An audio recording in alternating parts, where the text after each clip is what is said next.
Hai semua, selamat datang di channel Baca Saham. Pada video ini, kita akan bahas satu saham dengan harga 174.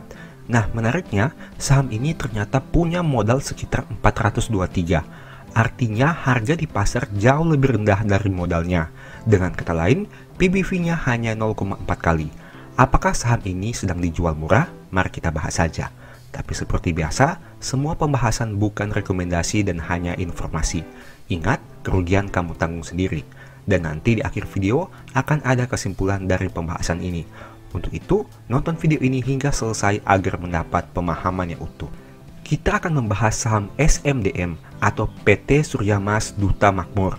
Nah, perusahaan ini merupakan perusahaan properti yang bergerak di bidang pembangunan real estate dan juga penjualan tanah serta rumah. Untuk detail selengkapnya, teman-teman bisa lihat di sini. Kita masuk kepada pemegang saham. Teman-teman bisa lihat bahwa 89 saham perusahaan dimiliki oleh pemegang mayoritasnya, yaitu top global. Dan hanya 3% saja saham yang ada di masyarakat. Angka ini sangat kecil jika dibandingkan dengan perusahaan lain yang punya kepemilikan di masyarakat mencapai 30 hingga 40%. Nah, kemudian kita bahas pergerakan harga setiap bulannya. Teman-teman bisa lihat bahwa saham ini cenderung mengalami peningkatan di bulan Juli dengan probabilitas sekitar 67%. Bagaimana untuk bulan Januari ini sendiri? Hingga saat video ini dibuat, harganya masih turun 3%. Dengan kata lain, probabilitas kenaikan di bulan Januari dalam 10 tahun terakhir adalah 60%, di mana 6 kali mengalami peningkatan dan 4 kali mengalami penurunan. Sedangkan pergerakan harga paling rendah ada di bulan Maret dan bulan Desember dengan probabilitas kenaikan yang hanya 22% saja. Kita masuk pada neraca keuangan. Teman-teman bisa lihat bahwa perusahaan punya total aset sekitar 3,3 triliun rupiah yang mengalami sedikit peningkatan dibanding tahun sebelumnya. Nah, dari jumlah tersebut, mayoritas aset berasal dari aset real estate sebanyak 1,9 triliun yang juga mengalami peningkatan dibanding tahun sebelumnya. Selain itu, ada juga aset real estate jangka pendek. Nah, di sini menariknya, baik itu aset tidak lancar maupun aset lancar, keduanya berasal dari komponen terbesar yaitu aset real estate. Bagaimana untuk saldo kasnya sendiri? Perusahaan punya saldo kas sebanyak 297 miliar rupiah yang mengalami peningkatan dibanding tahun sebelumnya. Sekarang kita masuk kepada liabilitas. Perusahaan punya total liabilitas yang mencapai 462 miliar yang mengalami penurunan dibanding tahun sebelumnya.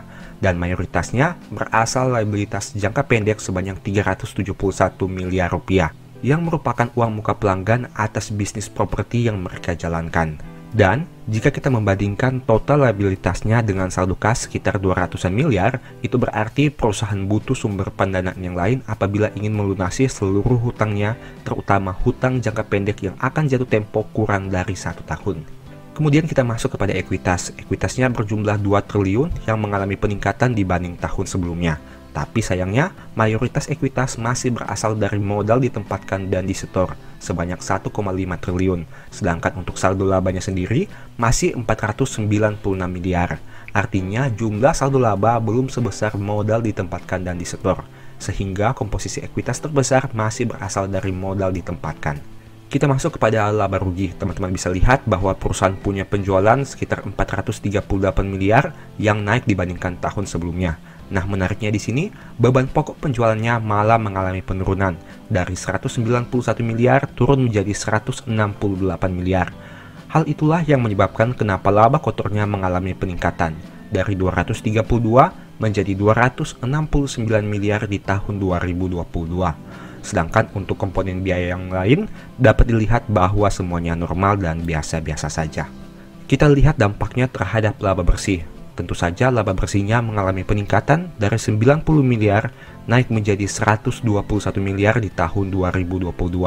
Hal itu disebabkan karena kenaikan penjualan dan penurunan beban pokok.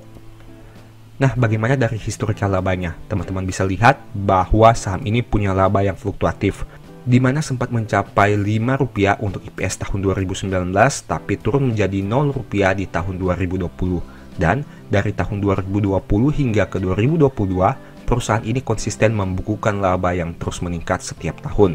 Untuk data tahun 2022 ini tentunya masih dianualisasi. Kemudian dari aspek dividen, saham ini sejak video ini dibuat belum pernah terlihat membagi dividen satu kali pun. Kita masuk kepada aspek valuasi dan rasio keuangan. Saham SMDM ini mempunyai PER 5 kali dengan PBV 0,4 kali, di mana dengan harga 174 mereka punya modal sekitar 423.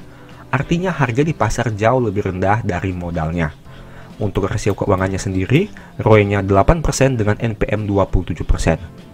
Hal ini tentu teman-teman sudah tahu karena terjadi kenaikan penjualan yang tentu juga berdampak pada kenaikan laba. Sedangkan untuk ROE-nya sendiri, karena mayoritas masih berasal dari modal ditempatkan dan disetor, sehingga pencapaian labanya belum sesignifikan total ekuitasnya. Untuk rasio debt to equity-nya sendiri bisa dilihat hanya 22%, tapi seperti yang sudah saya infokan bahwa perusahaan punya total kas yang bisa dikatakan rendah jika dibandingkan dengan liabilitas jangka pendeknya. Selain itu, mayoritas ekuitas masih berasal dari modal ditempatkan.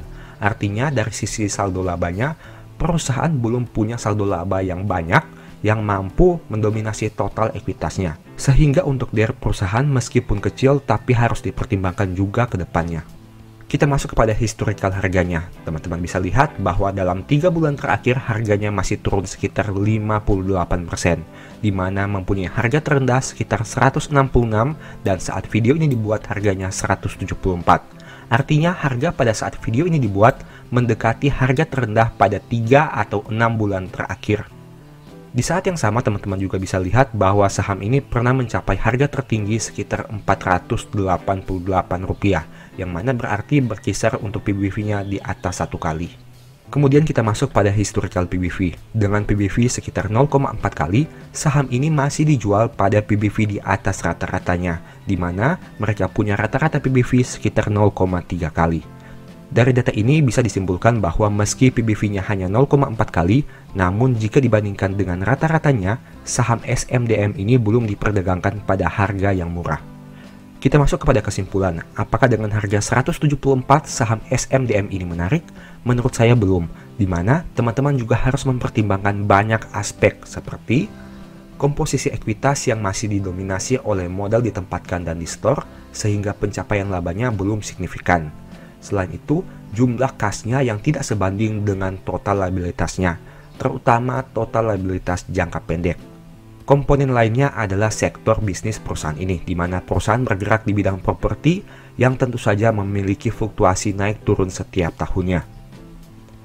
Nah, untuk teman-teman yang memang tertarik untuk membeli saham ini, bisa saya sarankan untuk menunggu terlebih dahulu dan melihat apakah harganya mendekati angka 100. Ingat, saham ini menurut saya merupakan saham yang memiliki risiko yang tinggi. Untuk itu teman-teman harus mempertimbangkan sebelum mengambil keputusan. Ingat, risiko teman-teman yang tanggung sendiri ya. Oke, sekian video ini, semoga bermanfaat. Thank you.